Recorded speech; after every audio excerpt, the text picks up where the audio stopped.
Welcome to the Exceptional Sales Leader Podcast with Darren Mitchell. If you're a sales leader looking to take your leadership to a whole new level, then this is the podcast for you. We'll be exploring tips, techniques, and strategies to help you take your leadership to the exceptional level and allow you to enjoy more money, more meaning, and better sales results.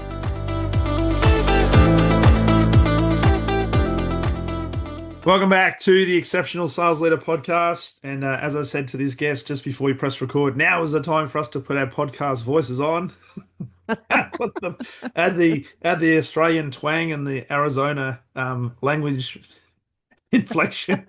Special. Welcome to the podcast, Julie Lancaster, President, Leadership Effectiveness Strategist, Coach and Trainer, and best-selling author at Lancaster Leadership. Julie, great to have you on the podcast. Thanks so much, Darren. I'm so happy to be here with you. I'm really looking forward to this. We had a really good conversation just before we pressed record, and you were telling me, because I had a sneezing fit, and you said the fourth sneeze causes death, so I was holding it in furiously. Good. Not a medical doctor, but let's not see what happens. So I'm doing my very best to hold it in. Now, the other thing you mentioned is we're kind of connected. And when I say connected, very loosely connected, because you just finished telling me your son spent a bit of time in what we consider here to be the additional state to Australia, which is New Zealand. That's right. I'm sure they love that. They want to be the boss, but I think you're the boss. Well, Yeah. New Zealand often say to us that Australia is a extension of New Zealand, but there's so many New Zealanders in Australia. We are all one big happy family, I think. We are, really, in this day and age, it's all global. We're all one big happy family. Yeah, he was there and he loved it, and he was a student, and then he was a nomad, and then he worked on a construction chainsaw crew where he was doing Okay. conservation work, where he'd get helicoptered into the backcountry and chop down invasive pines. It was an adventure. Wow, that is certainly. And the good thing about being in New Zealand is there are literally no spiders and no snakes. Now, if you're having to Yes. do that in Australia, and particularly also in Arizona, Watch you have to out. be That's careful also what you're dead. walking on. That is completely true. Completely true. Don't But sneeze we're or not here to fence talk me. about snakes. We're here to That's talk about right. leadership, storytelling, and all things in between. Um, you're a best-selling author. Your new book is Beyond Words. Before we talk about some of the leadership topics we'll jump into today, Yeah. just a little bit about your background. Where did it all start for you, Julie, and what has led you down this path of being a leadership effectiveness strategist, coach, trainer, and author? Thanks for asking. Well, I really love the journey to getting here because I'm the kind of person who believes in setting goals, but also watching for the magic. And so 15 years ago, I was the dean of education at a small college, and I loved my work. They were so good to me there. But one night, I went out for a ladies' night with some friends, and I told them, I was like, I think there's something bigger out there for me. I don't know exactly what it is, but let me just kind of share some thoughts with you. Yeah.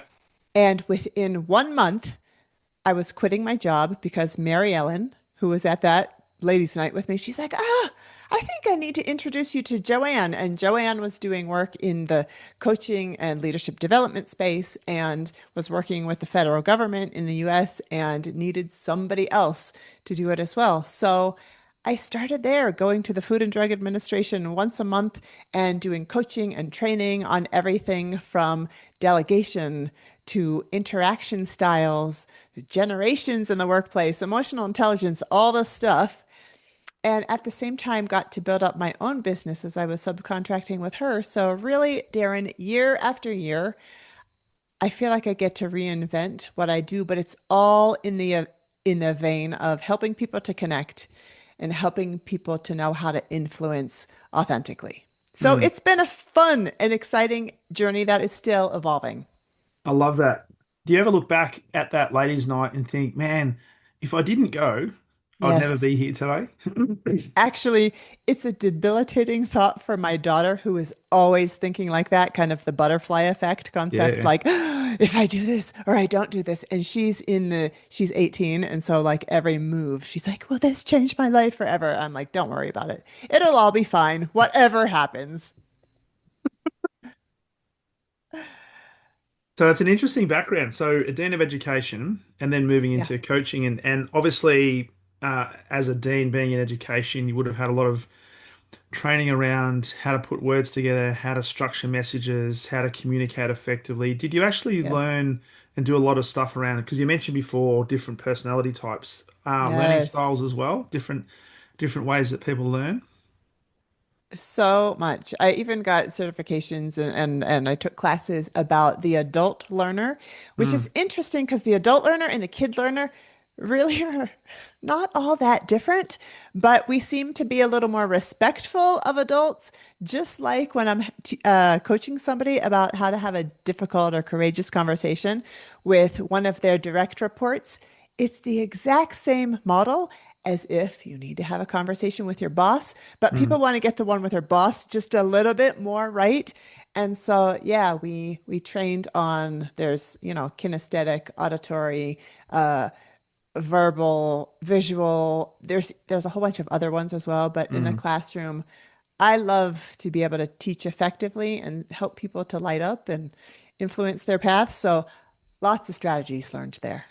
It's a really interesting one, and it was only through the coaching stuff that I did probably 10 years ago and subsequent facilitation that I really learnt of the learning styles, and it made so much sense to me. Even thinking back to when I was in school and how the teachers back then would simply teach in the one way, and I call it now Yeah. one-dimensional teaching, and you would Uh-huh. have people to be staring out of the windows, looking up the sky, doodling on their Uh, page, and they would be chastised and criticized for not paying attention. But yeah. at the time, the teachers didn't realize that that was how those kids actually learned.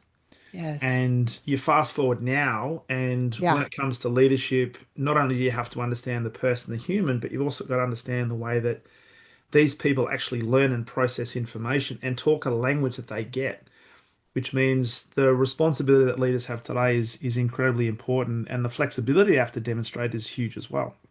It's So, so true. And I bet Darren, you've seen this in that when we're looking at when we're intentional in leadership, a place that we commonly are not is mm, around onboarding, right? Like I know in my experience, I've had jobs where it was, here's the keys, here's your computer, good luck, ask if you have any questions.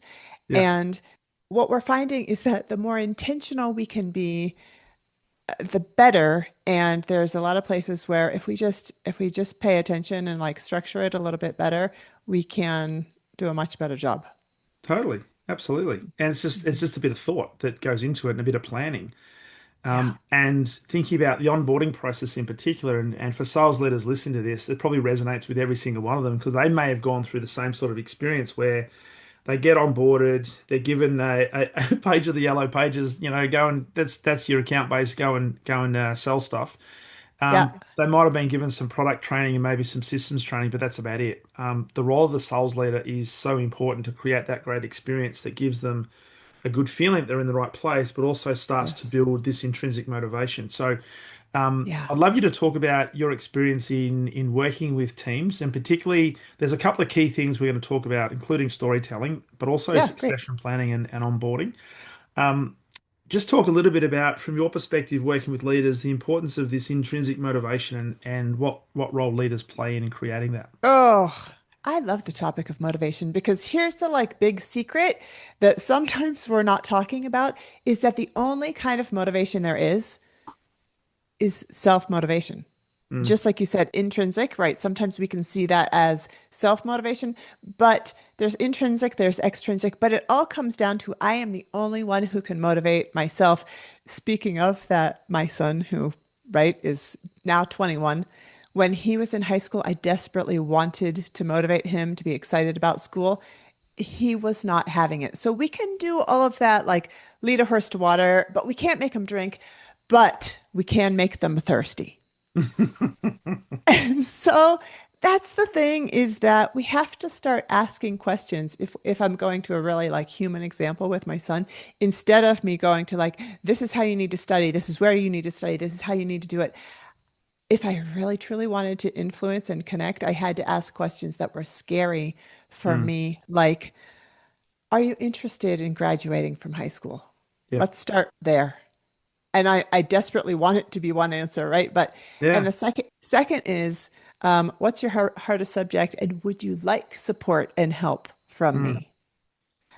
what would help look like? Because I have my team, I tell them, like, I have 100 brilliant ideas every week. And I tell them their job is to slow me down and stop me because I'll come in, with my son and be like, you need to do this, this, this, this, this, this. And that is not helpful. So their questions to me, and this is what your sales leaders, this is what all leaders could be doing for themselves or having their teams be doing. The questions are, is this mission aligned? Mm. Is this the best use of our time? Are we going to think it's just as good of an idea today as, is it just as good today as it will be in a month, in 3 months? What are our resources? Like, really be thinking it through instead of I'm just excited, because that's Mm. not really the best way to lead. That's when organizations feel like they have organizational ADD. The people stop wanting to follow and being whipped around behind some crazy, not thought out ideas.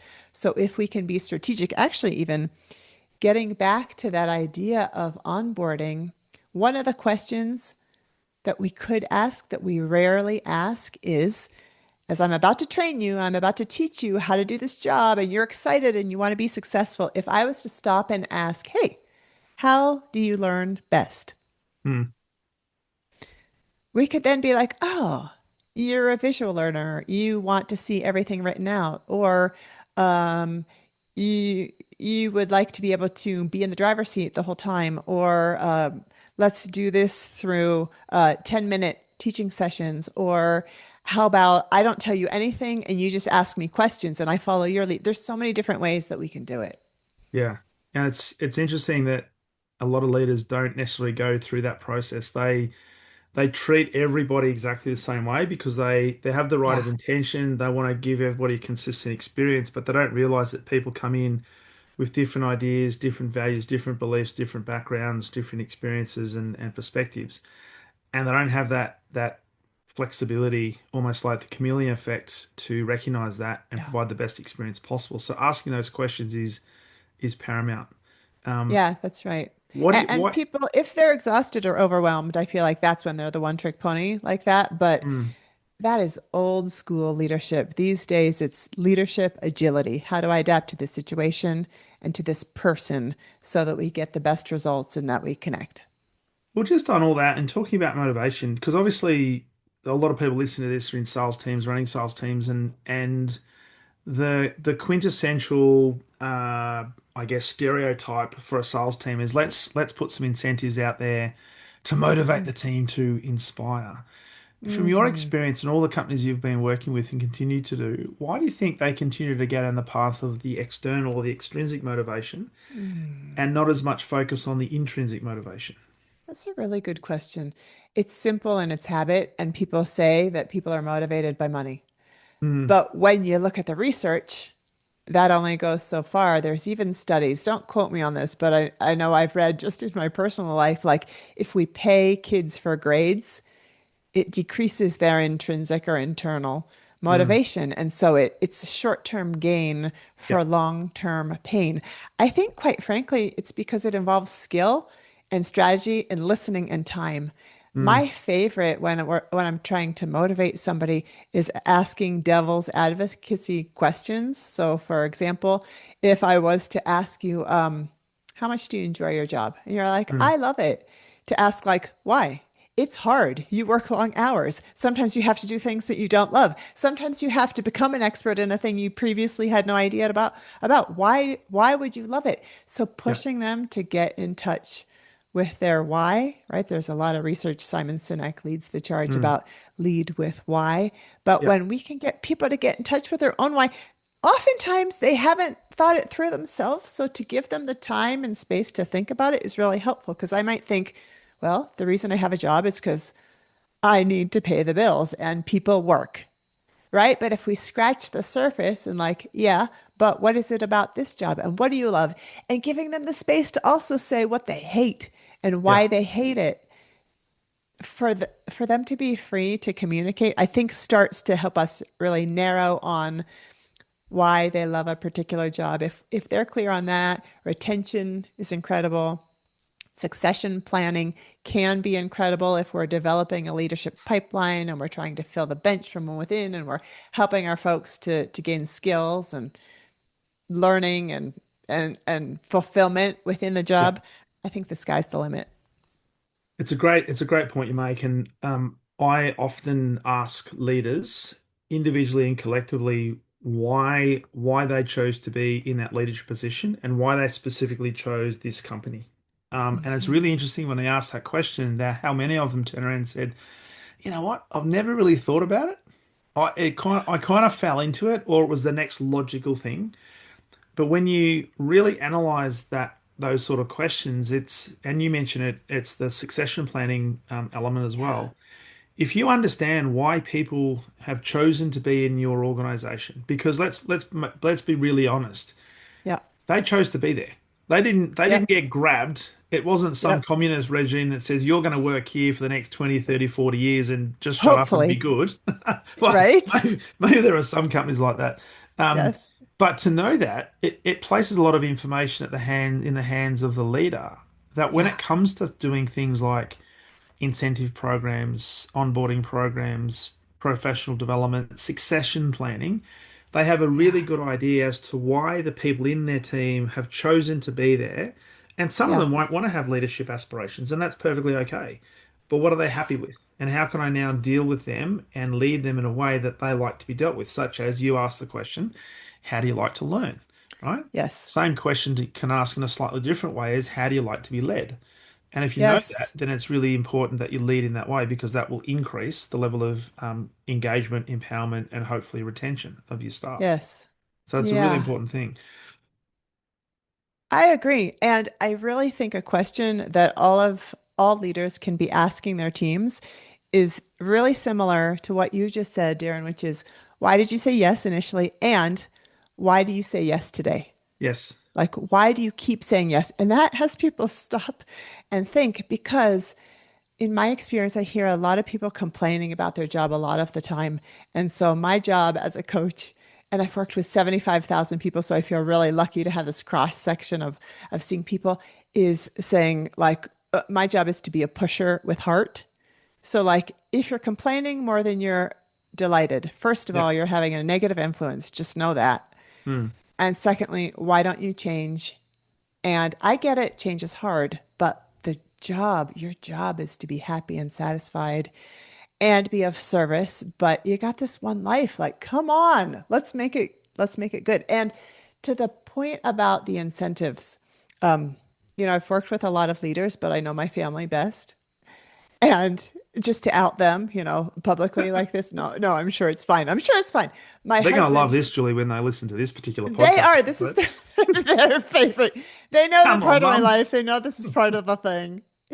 But my husband, who's a high school English teacher and teaching 14-year-olds for decades, Yeah. one year, many years ago, they said, "Would you like to be the lead of this department?" He was like, "Oh, great. Well, tell me about it. Like, what would that involve?" And they're Hmm. like, "Well, a couple more dollars a year, essentially. I mean, and about 5 hours more of work each week." Yep. And he was like, and this is the sales pitch. Thank you, no, thank you. And so that's often like, why would somebody want to be in a leadership role and they missed an opportunity that he later discovered on his own? But leaders can take advantage of this, thinking of sharing and influencing. So he later on said, I'd actually like to develop the leadership skills. I have a lot to give, and I think I can learn a lot from moving into a leadership position with my peers than just being a leader of students. So then he chose to do it for 3 years. And yeah, he certainly got an education. And he said, that's great. And then after a little while, he's like, okay, I've done my due diligence. Now I think it's somebody else's turn. But if we don't take the opportunity to get on the soapbox and say, this is why it's awesome in our words and also in how we're talking about our own jobs. There's been studies about the younger generations and why they Mm. don't want the older generation's jobs. Mm. And do you know what this answer is? What would you guess? Why don't the younger people want the older people's more seasoned folks' jobs? I've seen a bit of research around this. A lot of them look at that as being almost having handcuffs, and they don't have the freedom Oh, that's to be able to good. do Yeah. the things that I'd like to do. So, Yeah. like in my generation, growing up in the 80s, 90s in the corporate world, and the 2000s, obviously, it was if you were in an organization for like 4 or 5 years, that was almost like a badge of honor. And we would Yeah. look down on people, and I say that very respectfully, who had a resume Right. of jumping jobs every 12 to 18 months, because that was a sign Yes. of you guys got no idea what you're doing. But you look at the Zoomers today, that's just Yes. normal, right? Because they want Right. variety, they don't want to be handcuffed, they don't want to be they don't want to be ring fenced or boxed. They want the freedom, and they want to have Yeah. work-life balance, right? Work-life balance and a vertical learning curve. I want to like reach my potential. Sometimes the more seasoned folks get annoyed when the less seasoned folks are asking for a raise, like after 2 weeks or whatever. But Yeah. look at them. They're like self-advocating. And so I think what you're sharing is similar to what I've seen, but what really stands out to me is when it said, because the seasoned folks make the job look terrible Mm. because they complain about how little work-life balance they have, how stressful it is. And it's not that we want the seasoned folks to lie or be fake, Yeah. but we want them to really have a talk with themselves about like, do I enjoy this job? If not, change. And Mm.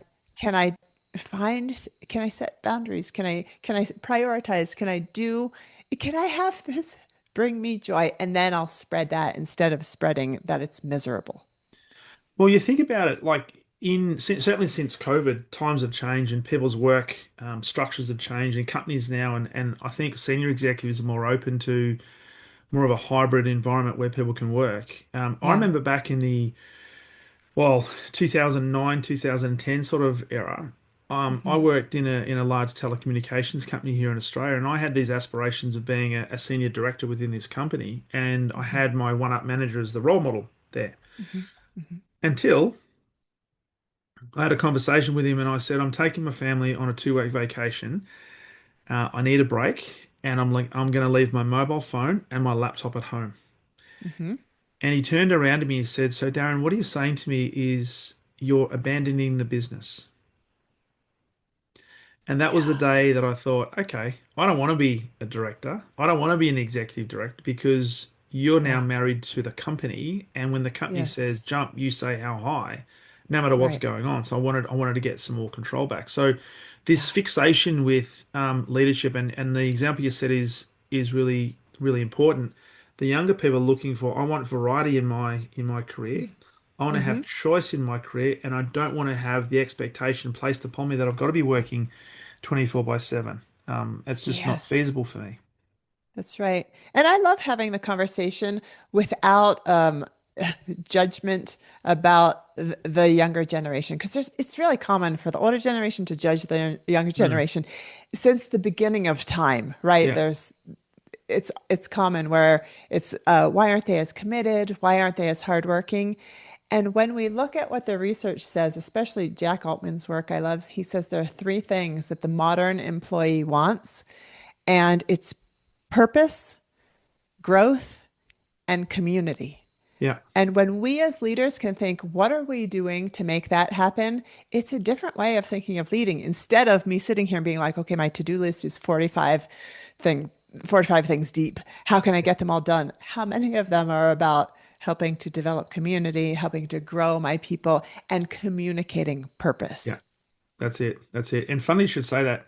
I was just reading an article this morning in Melbourne, and it was talking about the Generation Z, how they are starting as a cohort to move away from digital, move away from TikTok, and they've gone Mm. back to where the boomers used to be years ago, getting interested in vinyl records Yeah. and things like scrapbooking, right? So putting the digital side Yeah. and doing more kinesthetic type stuff, and that's where potentially community can come into it as well, in terms of how Yeah. do we build great connections. Because the other thing about this is from a leadership point of view is you want to build a high performing team, but you want Hmm. to build a high performing team where the members of that team choose to be here every single day, which comes Yes. back to the point you said before.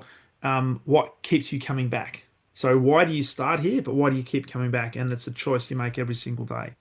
That's So right. from a leadership point of view, and let's talk about the storytelling and how Yeah. we lead people effectively. How can leaders start to do that? Because many leaders listening to this may be working in an environment where it is get this done, right? It's very much focused on Yes, the activity, not for so sure. much focused on the community.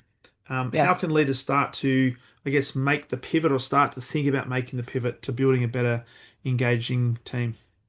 Yes, because it can seem like a far cry from here, but this is what I want to share is I am that same person. So if it's possible with me, it's possible with anyone. I will tell you, Darren, you and I have been at the email game for a few decades, right? Yeah. And still, I don't know how many emails I've sent. I would never want to count, but I write the email. I'm like, okay, this is what I need. This is what I want. This is what I want you to know. And then I'm like, oh yes. Let me go back up to the top. Hi, Darren. Happy Tuesday. So many high functioning, driven leaders that I know are the same way. Like, let's just get down to business. But what we're learning is that it's actually not getting the results we want. When we do hard charging leadership like that all the time, it's like pushing rope, Yeah. meaning that we aren't getting the results we want. Why aren't people motivated? Why aren't people committed? Why aren't people going the extra mile? Why aren't we? So here's the strategy. If we want to start telling stories, because there's research about this that show stories increase our willingness to act by 261%. Wow. That's a very It's precise number, incredible, Julie. right? If we want to help people to be hungry, like to feel inspired, to make change, to do something, the idea is tell a story, not push harder. Now, the Hmm. thing is, it's hard because folks like me who are fast forward, like looking on to the next thing, hard charging, it's hard for me to stop and pause and reflect backwards, but that's the only way to find a story because we're Hmm. typically not living our lives being like, this will make a great story, right? We're just living. So if I want to motivate somebody about accountability, I want to motivate somebody about why it's kinder to have a courageous conversation than to just let it slide. I have to think about a time in my own life that I did it well or did it poorly to share. Hmm. A place where leaders can start, honestly, is at the in a meeting that they're about to run. Leaders run a lot of meetings. If they can think, what's happened in the last 2 days that where I could tell a story like 3 minutes or less that has a point. Yeah. When we start thinking through that lens, we find stories all over the place. But me personally, growing up, I thought I hated stories because I was like a magnet for long-winded, hostage taking, irrelevant storytellers. I guess I was a good listener and I was like, I hate stories because I'm looking for a way to like feign my own death right now, but I'm still nodding and smiling along. So I And thought showing stories were, interest. yeah, I thought stories were terrible until I learned there's like small little tweaks you can do for them to be really effective and really motivational. And it doesn't have to be because a lot of people think, oh, story. They think Hollywood blockbusters, Yeah, hero's journey. It right. could be an analogy. It could be a metaphor. It could be simple as, you know what? The funniest thing happened to me driving to work yesterday. All right, let Yeah, me tell you what happened. exactly. All right, but and Exactly. the key thing you mentioned though, it has to have a point. So it needs to be relevant. And when you think about a story, it doesn't necessarily have to be directly related to the product or the service that we're selling, but Hmm. it has to be a principle that's behind it. And Yes. if you can, because people learn through stories, and particularly if you can tell a story where you place the people you're telling the story Yeah. to in the Yep. story so they can relate to either you Mm. or the other character in the story, then there's a Yeah. higher probability that A, they'll remember the story, and B, they'll actually get the message of the story that Hmm. may not be explicit. It might be an Okay. implied principle that comes out. Exactly. And we can figure out the theme or the lesson or the moral or whatever in the story if we just stop and think about it. Okay, here in real time, you and me, Darren, right here. If I'm thinking about yesterday and I didn't plan any of this, I'm just thinking, okay, what happened yesterday that I could include a theme, a moral, or a lesson? Okay, here you go. You ready? Go. The dog, the 3-year-old dog that we have, his name is Frank. He is a Frank. rescue. we've been training him to have good behaviors. Yeah. He all of a sudden has started exhibiting bad behaviors like counter surfing. He's a golden doodle, and maybe I've heard that's a quality of theirs. Anyway, yesterday when the family left to celebrate my daughter's high school graduation, we were all on a high and we came home and the dog had taken the entire box of treats, the dog treats that I had Yeah. just organized in this like really tight lid thing. Somehow he knocked it off the counter, ate all the treats. And in that moment, no, that's a lie. Not in that moment. After that moment, I was like, this could be a story about resilience. When I'm like, no, how could you do that? I've worked so hard to like, okay, no, it's what do I do next uh, after the dog ate all the treats and I was angry. So just that, right? That could Yeah. be a little story. I didn't even think it through. Hope it was decent Totally. enough, but I could fine tune that. Totally. Because that's and there's a number of different messages that could come out of that. One is, hey, just focus on stuff that's within your control because you can't Yeah, control what Frank's going to do. that's right. Sometimes Frank may not even know what he's going to do. Frank does not know. Because if he's motivated by those treats, he wants to get anything that's between him and those treats out of the way so he can get the treats. So that's Okay, also okay, okay. So look at this persistence. in real time. You bring up another really important point. The lesson could actually be about motivation. Could So we be. could frame the story around motivation. If somebody is motivated, somebody, some creature, they'll figure out a creative way to get what they want if they really want Correct. the thing. Right? Correct. There's so many takeaways.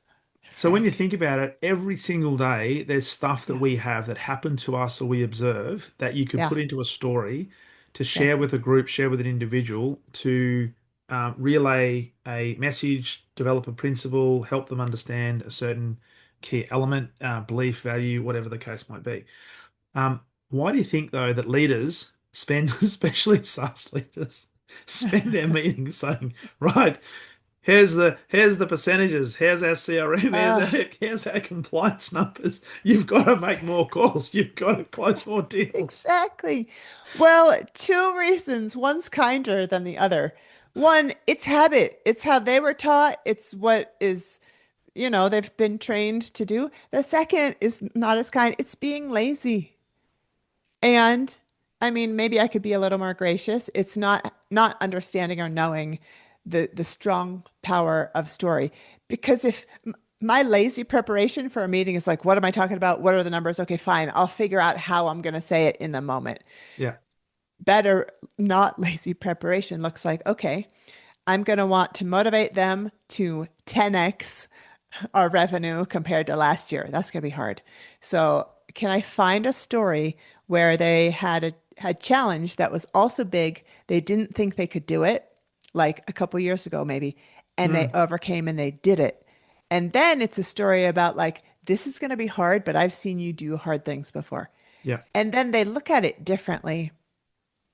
And they probably don't need to be taught the strategy. How do you get that revenue? Right? It's like they just need the fire and they'll figure out because people in general are creative, resourceful, and whole. They'll figure out how to make it happen if they believe in it.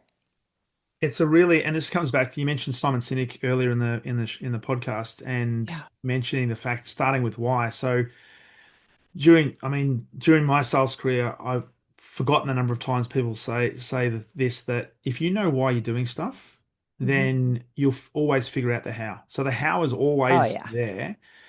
But what's challenging for most people is to figure out why am I going to do that? So why would Hmm. you put yourself in a position where you could, in a sales call, for example, why you could be in a position where it's an unmitigated disaster. You fall over your words. You do a pitch and you just cannot get anything out. The slide deck doesn't work. Yeah. It's just a disaster, right?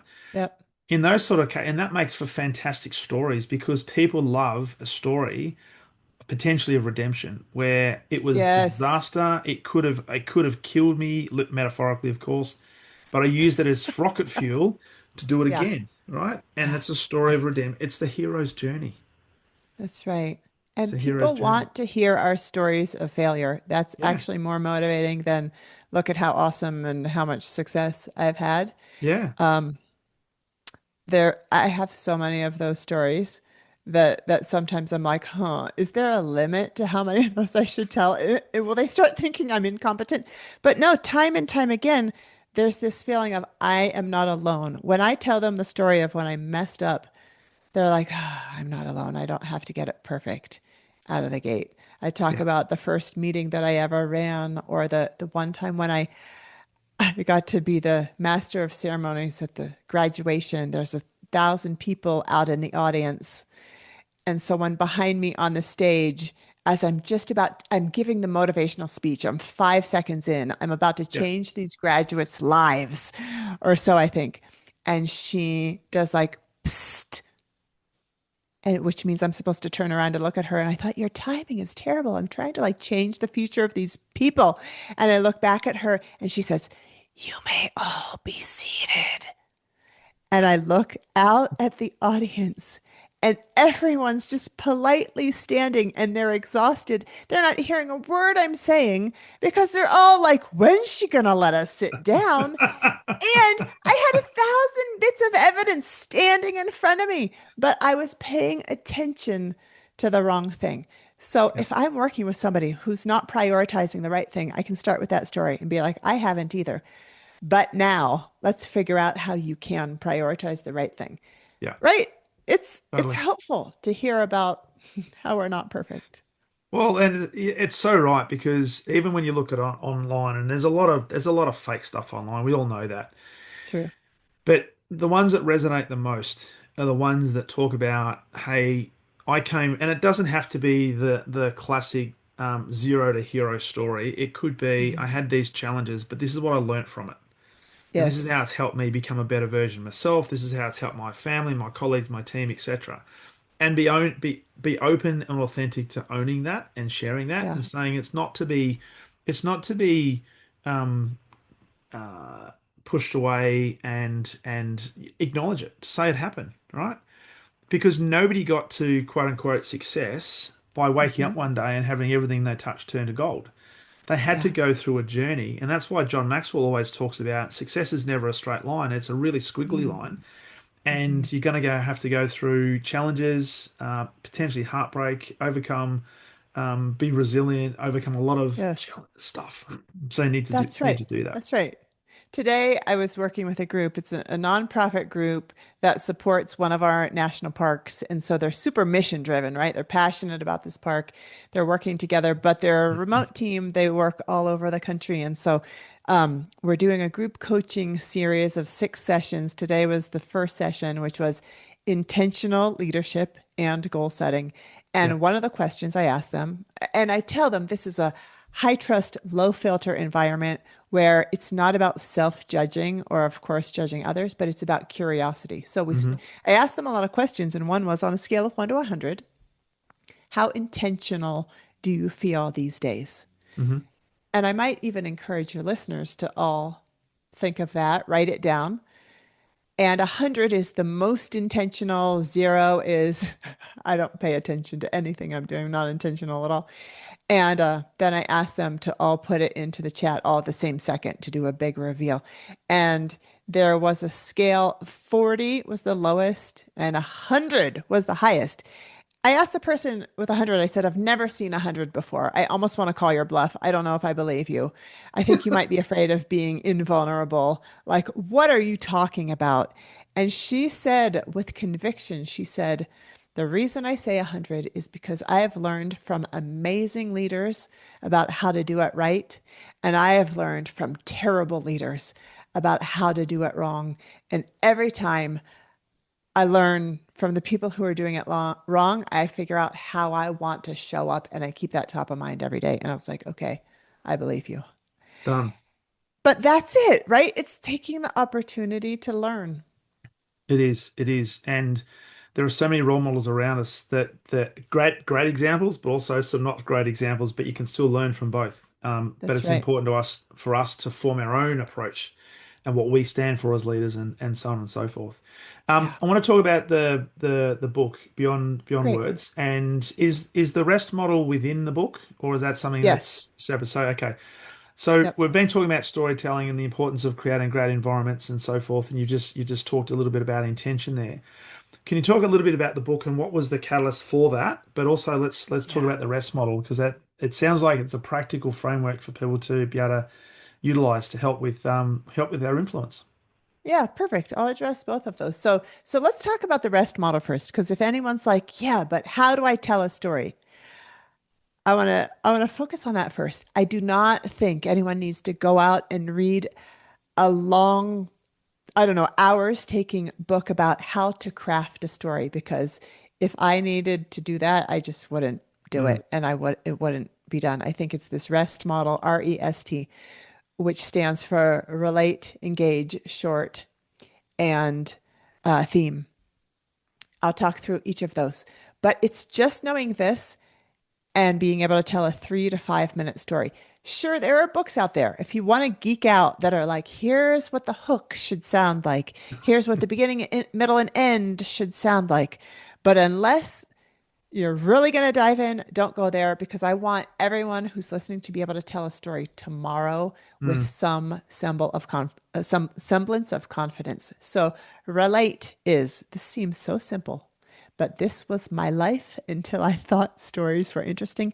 Make sure the person you're telling it to is actually interested. So there's an acronym that I love, which is WAIT. Why am I talking? Yeah. If just consider it. Consider it. Why am I talking? And if you're just trying to, I don't know, you're like, I just thought of something and I wanted to tell you, not a good reason. If somebody told a story and now you want to tell a story back, and it might even be to one up them, do not tell it. So, are they interested? Like, did they ask you a question about, I'd like to be able to um, have better stress management at work. You're like, let me tell you about a time when I had terrible stress management and then I did this thing and it's now been better. Anyway, relate. Okay, so engage is then while you're telling the story, can you, in micro ways, engage with the audience? So I might say, as I'm talking, I might say, Darren, can you relate to this? Have you done emails for decades? Yes. All I'm expecting from you is for you to say yes, and then I have to really quickly move on, or you're going to take over and think it's your turn. So I'm Yeah. like, yeah, okay. So this is gonna make sense to you. So then I keep going. Or if it's a room full of people, I might ask for a raise of a hand, right? Like, um, who has ever paid attention to the wrong details? And people will raise their hand. And I might ask that question after I tell the story about graduation and, Yeah. So that's the engage part. The short is, there's a quote that's often attributed to Mark Twain, sometimes to Abraham Lincoln. That is, I'm sorry I didn't have time to write you a shorter letter. If we don't practice, if we don't think really through what is important to keep in and take out, it's going to be too long. Yeah. So, to craft what's important, Robert Cialdini, he's like the godfather, perhaps we could say, of influence. Yeah. He wrote the first book that I ever read that was a leadership book. I like took notes. It was all about persuasion and 50 scientifically proven ways to get people to say yes. But it was also about being authentic, not manipulative. Anyway, Yeah. I got to sit down and meet with him a year or two ago, and I asked him, what's your best advice about storytelling? And he said, to make it short, he said 3 minutes. I think 3 to 5 minutes. And he also said, invite mystery, like have people be excited to see what the outcome is. Yeah. That's the short part. And the T is theme.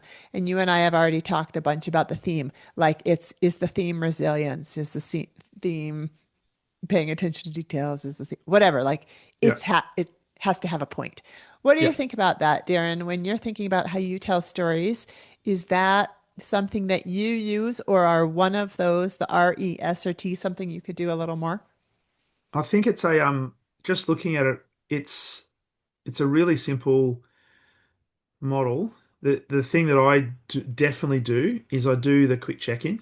I'll often ask groups the question, hey, hands up if Yeah, you have experienced this. But sometimes you got to be really conscious of not allowing somebody to grab the baton and start running with it. So you exactly. got to bring it back. Yep. If there was one thing that I would need to work on, I think, particularly with my facilitation, is keep it short. Sometimes, Yes. sometimes the stories can be quite long, so Yeah. that's where I've got to Yeah. pay attention to the audience. If I'm boring them to tears and they're starting to fall off to sleep, then I need to keep it short. But that just Right. comes through practice, right? That's right. And it's just The more being we practice, the more dialed in it is. being Always. aware. Yeah. Always. Thanks. But if I reflect on facilitations that I've done that have been the good ones, they always Yeah. have stories filtrated into them, right? Yes. And the thing is, and you talk about having a story bank, right? So these stories, this is not something that's pre-done because I know there are trainers who will have a story to say, right, at this point, I'm going to Hmm. insert this story and this is what I'm going to say. It's the same thing every single time. I just Yes. grab stories because there'll be something I Yes. remember, and because somebody said something, I saw, ha, I've Yeah. got a story here. Bang, I'm going to share the story because it's Yes. relevant, and because it's relevant, Perfect. you keep it authentic. That's right. But you know where I ran into trouble with that is when I was doing these leadership academies, which are like 9 full day-long sessions over many months. Yeah. And I'd have a moment like that. And I was like, ugh, have I told this story already? Because by the end of the 9 sessions, I've hopefully told 100 different stories. And I can't remember if I've where I've told it or when. And then at the same time, I'm doing a leadership academy for a different group in a different group. So I had to start doing and insert story here. This particular story, the story about when I had a bot fly in my lip. That would go in one spot. The story when I tried to climb Mount Kilimanjaro and couldn't, that goes in this other spot. So even though it feels a little contrived, for some reason, one of my top fears is retelling stories and people just politely nod. I think it comes from like my own history where I'd kind of do that and hate that. But um, Well, the way I've been guilty of that as well, and the way I've overcome that to some degree is I ask the question, have I told you the story about when I did yeah, this X, Y, Z? And they say, I don't think so. Oh, well, I'll tell it to you anyway. If you've heard it, then it's a great story. You can tell me whether it's the that's same as last time you heard it. that's right. That's right. That's a great way. That's a great way around it. Yeah. And then you asked me about what was kind of the impetus for the inspiration for the book, right? Yeah. So, as with most things in my life, I don't have this giant master strategic plan that's like 5 years long. It's interesting because when we're looking at the future of strategic planning, as you know, I feel like the future of a lot of things keeps being examined, the future of work, the future of the workplace. They say shorter, right? Mm, Plan in shorter chunks because the world keeps changing at a more and more rapid pace, especially as we look at AI, yeah. artificial intelligence. And so do it in shorter pieces. So for me, I run strategic planning sessions for lots of groups, but I try and push them to do them shorter. For me, it's hard for me to plan out because I'm always paying attention to how I need to pivot. Yeah. And so this book came from when I was writing a bunch of video scripts for videos that we were creating for our clients. And at the same time, I kept pushing myself to tell stories and new stories and create a story bank. And just as a side note for a second, tomorrow night, I'm in a storytelling competition that's like the highest level I've been in. I'm kind of nervous. I just had my hair done today because I had to have my roots touched up, right? And I told the hairdresser, I was like, "Can I practice my story on you?" She was so gracious. Okay, so back to this. Um, I was like, "Oh, I'm telling stories. I'm doing all this research about content. Huh, both of these things are what people need." And so I don't know the moment actually that it dawned on me that I'm like, wait a minute, maybe this could be my book. Because for 10 years, I've been like, I'd like to write a book, but about what? Yeah. What's my specialty? And so this book contains, for the people who are the hard charging folks like me that forget to do the beginning of the email, it's got 31 leadership strategies, which is like, here's how to do stuff. Hmm. You want to motivate people, try these things. You want to manage change, do these things. You want to have resilient teams, build trust, whatever, do these things. But then it's got the stories, which it's like here's how to tell stories, and here are also stories, hopefully Mm, to help it be sticky. So that's how it started. nice. And how long's it been out for? November 2025. So not too Okay. long. Nice. Yep. Nice. Yeah. That's really cool. It's because I firmly believe there it is. There it There it is. is. There it is. Kind of there it is. It's the hard copy. It's the hard copy. That's right. Um, I firmly believe that everybody's got a book in them. Everybody has a book in them, Ah, right? And yeah. the good books are the ones that have stories across pretty much every page that bring principles to life. Yes. So with that, I really enjoyed this conversation, Julie. Me People who too. are listening to this, who first of all want to connect with you, Yes. learn more about what you do, but also get a copy, most importantly, of the book. Where's the best place for them to do so? Fantastic. So let me tell you about the website and the name of the book so you can find it on Amazon or Audible or wherever you want. So it's called Beyond Words: How Our Stories and Strategies Inspire Leadership Action. And then it's by me, which is so Julie Lancaster, but the website is lancasterleadership.com. Important to know there is no D, so it's just Lancaster. And on there, there's support for if you're the kind of person who loves to learn, who wants to have a team that's not just good, that's great, is future ready, is change ready. We've got lots of opportunities for you there. Nice. And I'll also potentially put on, if it's okay with you, your LinkedIn handle as well, so you get people to connect with you on LinkedIn. Super. Yep. Yeah, perfect. All right, I'll stick those in the show notes.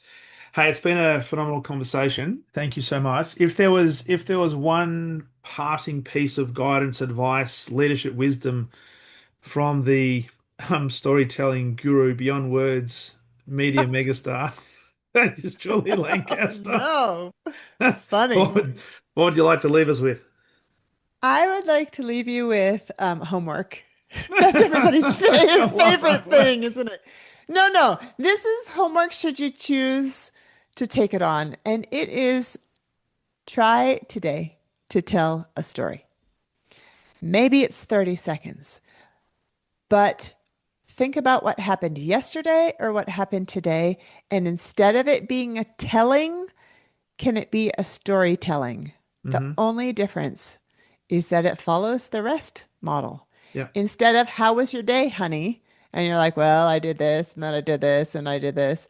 You're like, you pick one moment. Let me dive into this. Let me tell you more about it. You engage, make it short, have it have a point, a theme, and see how your Mm. life changes and how your relationships change. Love it.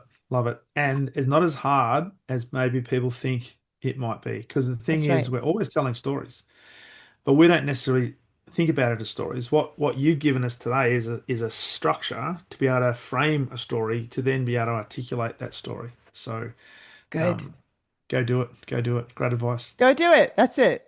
Yeah. Awesome. Thanks, Julie, Darren. it's been an absolute pleasure. Thank you so much for being a great guest on the podcast and all the best to you. My pleasure to you too.